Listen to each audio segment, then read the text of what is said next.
What's up, Prizefight fans? I'm Brian Tong, and this is a prize fight that you, the people, have been asking for. It's a prize fight punch-out between the Verizon iPhone 4 and the AT&T iPhone 4. Our judges for this fight are Senior Associate Editor Nicole Ice Cold Lee, Senior Associate Editor Jessica Duke It Out Dolcourt, and myself, Ring-a-ling-a-ding-tong. Now we'll take all three judges' scores and average them out to the nearest 10th each round. The final prize fight score will be an average of all rounds using the same decimal system. We aren't going to go over every single feature because the phones are so similar, but instead we'll focus on the differences. It's a 5-round throwdown showdown. Round 1 is design. The iPhone 4 is still the sexiest looking phone on the planet with its clean design and sharper than sharp Retina display. The AT&T phone was notorious for its antenna design, so the Verizon iPhone changed the location of the seams.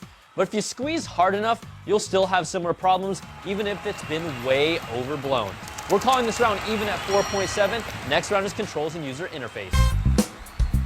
We can't say it any more than we already have. The iPhone is the easiest mobile OS to use. Swiping, double tapping, pinch and zooming, it's all here and it just makes sense.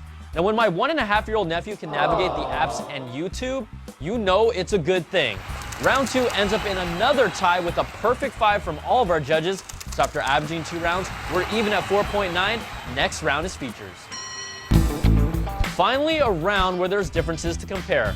The Verizon iPhone gives you the personal hotspot feature, which lets the phone act as a wireless modem for up to 5 devices for $20 a month, and early adopters will get access to their unlimited data plan. The AT&T iPhone 4 is expected to get the hotspot in the future, but its main differentiator is the ability to use voice and data simultaneously, something the current Verizon iPhone can't do. Then there's the calling limitations on the Verizon iPhone. You can only conference call with up to 2 other people, while AT&T's goes up to 5 of your best friends in the whole wide world. And the other Verizon bugaboo is that you aren't able to place a call on hold between 2 people. Plus, AT&T is a GSM phone which is more friendly internationally compared to CDMA phones that have limited use overseas. AT&T takes this round with a 4.7 and Verizon gets a 4.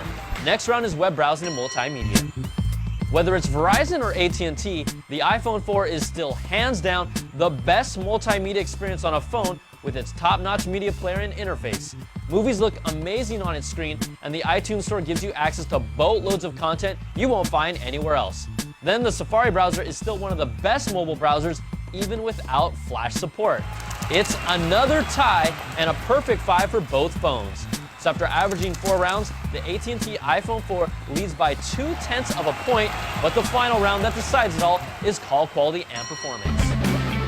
We've tested both phones in a variety of locations in San Francisco and outside of the city, and one thing is clear, the Verizon iPhone is better at making phone calls and experiences less dropped calls.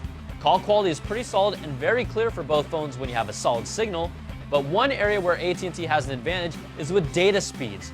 Now in San Francisco, Verizon had bested AT&T in some cases, but in many other areas around the country, it's clear that AT&T data speeds are faster and in some cases even twice as fast. But you know what's the most important part about a phone? The fact that it makes phone calls. In the final round, the Verizon iPhone gets a perfect 5 and the AT&T iPhone gets a 3.3.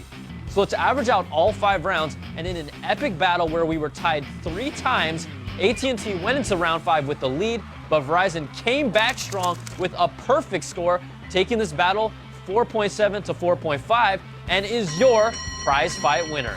You could almost call this a win-win since the iPhone is now on both carriers, but the decision isn't really clear. If you have solid AT&T coverage, you're a heavy data user that cares about speed, and you travel internationally, there's no need to switch. But if you want better call reliability, unlimited data, and a wireless hotspot, then the Verizon iPhone is for you. I'm Brian Tong. Thanks for watching, and we'll catch you guys next time on another Prize Fight.